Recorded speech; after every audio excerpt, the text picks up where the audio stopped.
Labrīt!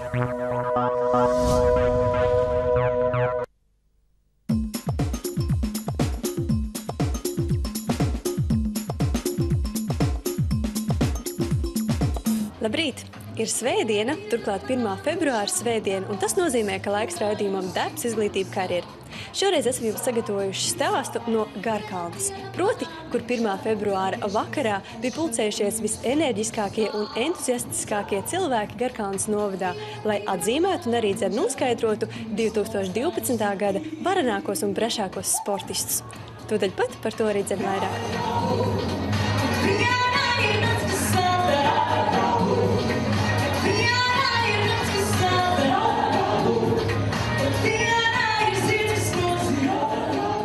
Jau 6. gadu pēc kārtas Garkalnes novadā tika suminēti gada veiksmīgākie sportisti, kas sev pierādījuši nevien Latvijā, bet arī starptautiskā līmenī.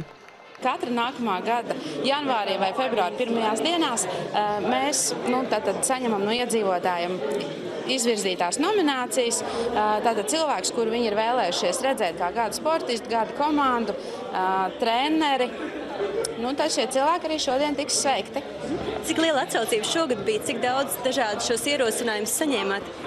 Mēs saņēmām ļoti daudz ierosinājumus. Un faktiski, ja ir citus gadus bijis tā, kad cilvēki balsoja par konkrēto nominantu, tad šogad kā reiz bija tā doma tāda saņemt pēc iespējas vairāk informācijas un īstenībā izvirzīt ir ļoti daudz cilvēku katrā kategorijā. Sporta budžets ir aptuveni 100 000 šim gadam, un vairāk vai mazāk visi šeit atstošie arī tiek finansēti. Principā tie, kas arī pajautā, mēs izvērtējam situāciju un arī iedodam to naudu. Ko es jums gribu teikt?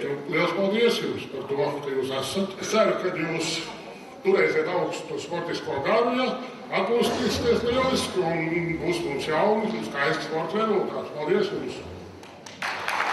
Godrakstu un naudas balvu 100 latu vērtībā, kā arī titulu Gada sportists 2012 saņēma hokejists Miks Indrašs, kas hokeju sāca spēlēt jau 6 gadu vecumā, kad Miku uz pirmajiem treniņiem aizvedis tētis.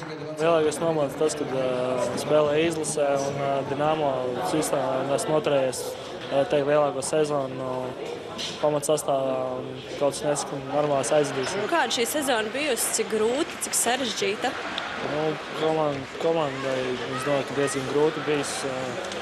Protams, īsti cenšamies, darām, ko varam, spēlēsim. Ir brīži, kad kaut kas nesanāk, kad vienkārši to zaudējam, vienkārši viens pēc otru, kā tagad ir pārsvarā. Bet arī nevar norakstīt visus, ko neveiksmi un tādām lietām. Ir bišķi meistarības trūkums un kaut kas tāds. No treniņiem un no spēlēm es tikai iegūst. Tas tā parās, kā citi iet uz darbu, tas arī mans darbs. Par gada komandu 2012 tika atzīti MTB Garkalne, kas apvieno velobraucējus no Garkalnes novada un tuvākās apkārtnes.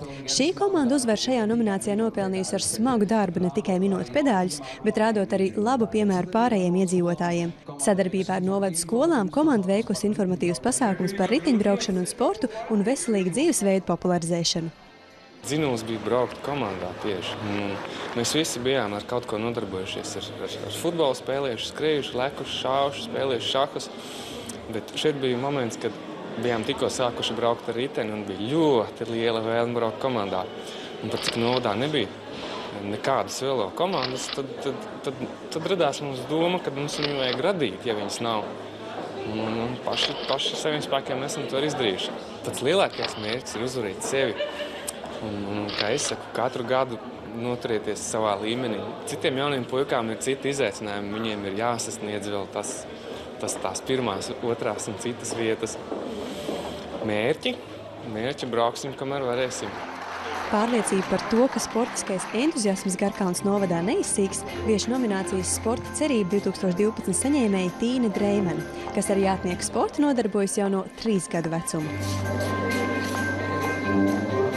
Ar Dievu meitenes man jādodas, kur kaujas lauki, baltos kalos lās, kur arī man būs galva jānoliek šīs zemes varaniem, lai pieciņš tiek. Ar Dievu meitenes mans ķēzers manis mēnesi pirms 2012. gada Paralimpiskās olimpiādas, jātnieka Riharda Sika starts bija apdraudēts, jo kājas savainojumu guva Riharda ierastais zirgs. Labi, ka talkā nāca federācijas viceprezidents Edgars Streibergs, kurš piedāvāja savu zirgu. Līdz ar to goda rakstu un arī naudas balvu, kā gada treneris 2012 saņēma Edgars Streibergs. Mēs esam te pie Rīgas, bet mēs arī mēģinām attīstīt sportu šeit pat. Te mums notiek diezgan lielas sacensības regbijā un arī jātnieku sportā. Tā kā es domāju, ar laiku attīstīsies vēl vairāk. Mēs domājam, kā jaunatni vairāk iesaistīt sportā. Mums ir arī seniori, kas brauc pasaules senioru sacensībām un arī uzrāda labus rezultātus. Garkalnē augstā cieņā tiek turēts arī autosports, kam aktīvi līdzjutēji un atbalstītāji netrūkstit visā Latvijā. Jebkurš sporta veids ir vajadzīgs cilvēkam, viņš viņu pamudina kaut ko darīt, nedarīt muļķības, bet nodarboties ar kaut ko vajadzīgu.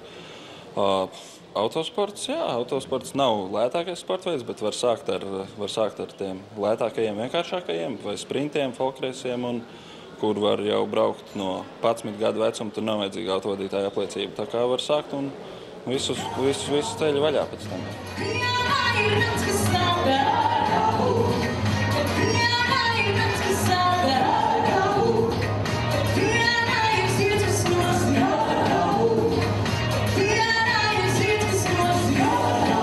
Laikam pats svarīgākais ir veselība un veiksme.